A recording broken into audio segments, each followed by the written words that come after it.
tauhid. Makanya kalau ingin mengenalkan anak kepada akidah yang benar, kepada tauhid, pertama tempatkan dia dulu di lingkungan yang mendekatkan dia kepada tauhid, kepada akidah. Karena anak itu tumbuh kembangnya dengan bermain. Kan dari mulai mendengarkan tadi saya sampaikan, bacakan ayat-ayat Quran, kan, tauhidnya. Kemudian orang tuanya nampak dilihat, begitu penglihatan mulai berfungsi dari pendengaran dulu tadi, penglihatan berfungsi, ngelihat perilaku orang tuanya. Kalau orang tua sudah kompak, kelihatan sholat dan sebagainya, nggak susah nyuruh anak nanti untuk sholat. Ya, lalu saat dia mulai tumbuh kembang tadi, dekatkan dia ke tempat-tempat baik. Bahkan kalau dalam masa bayi pun harus bawanya ke tempat-tempat baik yang mendekatkan dia kepada Allah, ya kan? Ya, ajak dia ke tempat baik, ajak dia ke pengajian yang memungkinkan ada space untuk hadir di situ, ya. Ajak dia ke masjid kalau dia sudah mulai bisa menyesuaikan dengan saf dan sebagainya. Kenalkan dia dengan orang-orang saleh. Itu akan memberikan citra tersendiri dan demi Allah saya katakan akan berpengaruh kepada jiwa anak. Berpengaruh. Nah, makanya ketika pindah ke surat Luqman kan ngajak jalan-jalan itu kepada anaknya itu sambil jalan-jalan, Pak. Dan kalau mau kita ngajak jalan-jalan ke tempat-tempat yang baik, kalau ada rezeki cari tempat yang baik. Ada uang cukup lumayan, mau ke luar negeri, yang pertama kali kunjungi kata Nabi, ya kalau mampu tiga tempat itu, la tasyuddu rihal. Jangan kuatkan keinginan untuk berihla, pergi kecuali kepada 3 tempat ini. Ya 3 tempat ini ada makna yang hakiki, ada yang metafor. Hakikinya jelas ke situ menujunya. Satu Masjidil Haram. Ya, nabung dari sekarang supaya bisa umrah dengan keluarga, ngelihat orang-orang dan sebagainya, tertingkatkan imunitas dan iman kita, ya. Naik ke situ. Masjid Nabawi, Masjidil Aqsa di Palestina. Metafornya adalah tempat-tempat yang menguatkan iman. Ya, walaupun nggak sampai ke sana, lihat jejak-jejak bagaimana ulama-ulama saleh ada di Indonesia misalnya. Paling dekat main ke Aceh. Dia Masya Allah di Aceh itu banyak tempat yang bagus-bagus. Jalur Pantura, Jawa Barat itu kan kita bisa susuri tuh. Ya, sampai dengan ke ujung pantai utara itu. Ya, mulai Banten, misalnya kan Banten masuk Jawa Barat juga kan, sekarang sudah otonomi gitu. Itu banyak jejaknya. Ya, Banten, kemudian ke Jawa Barat tuh dari mulai masuk di Kuningan, Indramayu, Cirebon, Ciamis itu Masya Allah itu banyak sekali tempat yang bisa dikunjungi, sejarahnya bisa kita gali. Nah, anak itu senang. Luqman tuh begitu, diajak ke pasar, ngelihat situasi begitu, ya pakai keledai. Luqman jalan berdua, orang-orang sewot, bawa keledai kok gak dinaikin, tuh kan? Luqmannya naik, anaknya di bawah, orang sewot lagi, bapak nggak sayang anak, gitu kan? Bapaknya naik, anaknya jalan.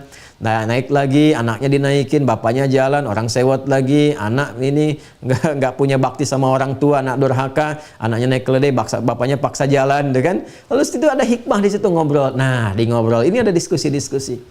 Ya, nah itu udah like level. Jadi kalau yang pertama tadi dekatkan kepada tempat-tempat yang baik, gitu kan? Setelah itu ajarkan sesuai dengan keadaan masanya, dengan bahasanya. Karena itu dalam Al-Quran ngajarin anak-anak dari usia 2 tahun. Dia mulai bisa bicara yang kecil-kecil ke atas tuh dengan contoh-contoh yang bisa dia tangkap, kisah-kisah dan sebagainya. Karena dia logikanya belum berjalan, nalarnya belum ada. Dikasih contoh sekitarannya. Makanya yang pertama yang dibangun keakraban. Panggilan Quran kepada anak-anak kecil itu yang belum masa balik selalu bunai. Ya, jadi bunai itu kalau implementasinya keluar nggak harus panggil bunai, nanti dia nggak ngerti gitu kan. Nama saya kan bukan Bunai ayah gitu kan, bukannya saya itu misalnya apa A, B, C, saya kan Ahmad bukan Bunai. Nah, itu belum nyampe. Makanya ambil panggilan sayang. Ya, pintar, sayang, saleh, dan Masya Allah anak Abi ini saleh ini. Jalan, sehingga menyenangkan bagi dia. Nah, nanti dikasih hal-hal yang cepat dia tangkap. Ya, misal ada dalam bentuknya lirik-lirik tertentu, kan? Yang bisa dia tangkap, bacaan-bacaan, kisah-kisah yang kita bisa bacakan. Nah, itu saya bisa bicara begini karena saya mencoba mengambil dari pesan Al-Quran, saya praktekkan kepada anak-anak cepat, Pak. Ya, dia tanpa mikir itu, dia praktekkan, dia belum nanya apa-apa karena masanya belum bertanya, belum ada kekuatan nalar. Nah, itu yang kita bawa ke tempat-tempat yang baik. Nanti kalau dia sudah mulai agak naik, sudah mulai banyak nanya, jawabnya sesuai dengan tingkat perkembangannya. Ya bisa diarahkan. Contoh, ya siapa Allah itu? Ada tuh, tapi yang nanya anak 3 tahun, anak 4 tahun, yang belum bisa diarahkan kepada aspek-aspek penjabaran tauhid misalnya, secara, ya kalau kita di matematika itu real gitu kan, atau eksak dan sebagainya, nggak bisa kita jelaskan Allah punya sifat begini, nggak nyampe ke anak itu. Tapi kalau kita sampaikan, Allah itu adalah Tuhan kita yang memberikan ini untuk adik ini lewat ayah, kan? Ada mainan, yang ngasih kita rizki bisa jalan-jalan, tuh kan? Nah, ada itu deh kalau udah sampai ke situ, Masya Allah itu udah ada informasi awal bagi dia, tuh kan? Gimana bisa bertemu Allah, bisa melihat Allah? Ada lagi tuh, anak kan kadang-kadang begitu. Caranya bisa. Caranya kita harus rajin sholat dulu, menghafal Quran, ya, nanti dikasih tempat yang paling bagus, paling indah, di situ kita bisa melihat Allah, namanya surga. Pelan-pelan nanti jadi informasi itu ditangkap dulu, nanti habis itu dia main lagi, lari lagi, kemana lagi. Itu biasa pertumbuhan di masa-masa itu. Nah, ketika sudah mulai naik levelnya, biasanya dia masuk TK, ke SD, sekarang agak percepatan, masuk masa balik, maka terjadi masa dialog. Nah, dialog ini kalau diarahkan ke akidah, ini sifatnya nanti sudah mulai spesifik.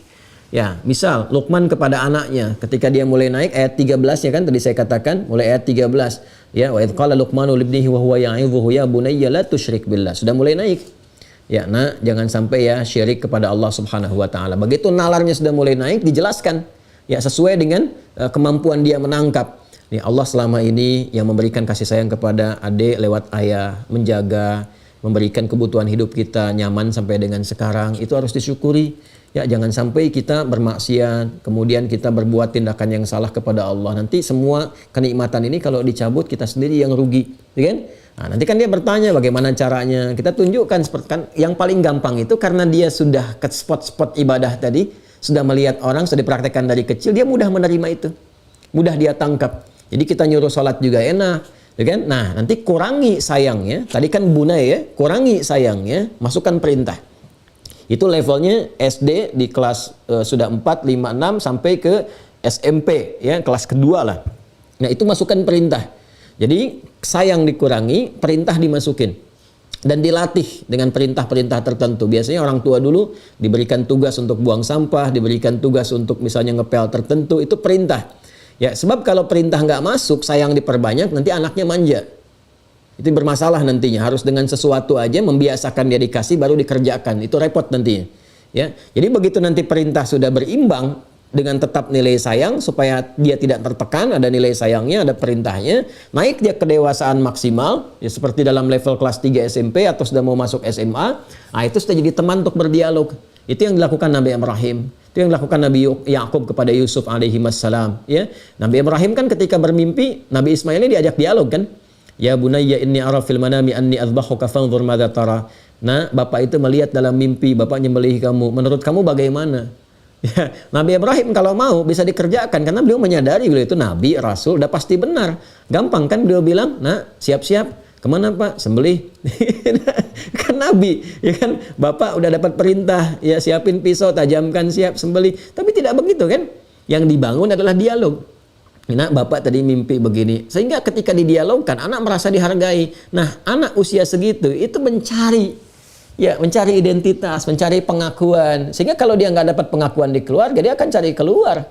Pengakuannya dengan apa? Ya kadang-kadang dengan teman-temannya. Ya, mohon maaf, kadang-kadang dia ingin buktikan keberanian, ada balap-balapan, ada tawuran, ada macam-macam, dan na'udzubillah terjebak kadang-kadang dalam lingkungan yang buruk dengan obat-obatan dan sebagainya. Orang tua bentengi dari awal dengan dialog. Apa yang dia dapatkan di luar, dialogkan di rumah, sanjung dia, naikin status dia dan sebagainya, gitu kan? Ya, itu hal-hal yang indah. Nanti kaitkan dengan nilai-nilai tauhid. Alhamdulillah sampai hari ini kakak, masya Allah, Allah berikan hal-hal yang hebat yang bahkan ayah nggak pernah bisa mencapai saat dulu, kan? Saking sayangnya kakak Allah kepada kakak dan sebagainya. Jaga ya hubungan dengan Allah, jangan sampai berkurang, gitu kan? Khawatir nanti apa yang sudah diberikan bahkan melampaui ayah, melampaui ibu, itu justru jadi berkurang. Ya, jangan sampai hal-hal yang dulu ayah pernah nggak dapatkan, ya kakak nggak bisa raih itu, gitu. Nah, terus itu motivasi. Dan bacakan kisah-kisah orang-orang hebat, jadikan inspirasi di masa lalu dan masa kini. Jadikan idola untuk dia dari sejak dia kecil sehingga terbawa itu semua. Jadi kalau sibghahnya sudah seperti itu, Quran surah kedua ayat 138, sibghatullah wa man ahsanu minallahi sibghah. Ya, sibghahnya Allah itu kalau sudah memberikan celupan, memberikan warna, citra tersendiri, itu yang paling hebat, yang paling dahsyat. Nah, itu kalau sudah ada dialog tercipta, sudah ada jawaban-jawaban yang bagus, paling mudah bagi kita untuk mengantar dia kepada bakat-bakat alami yang dia miliki. Tinggal diarahkan saja, karena bekalnya sudah cukup. Bekal Qurannya ada, bekal sholatnya ada, dialognya ada, sesuai dengan masa-masanya.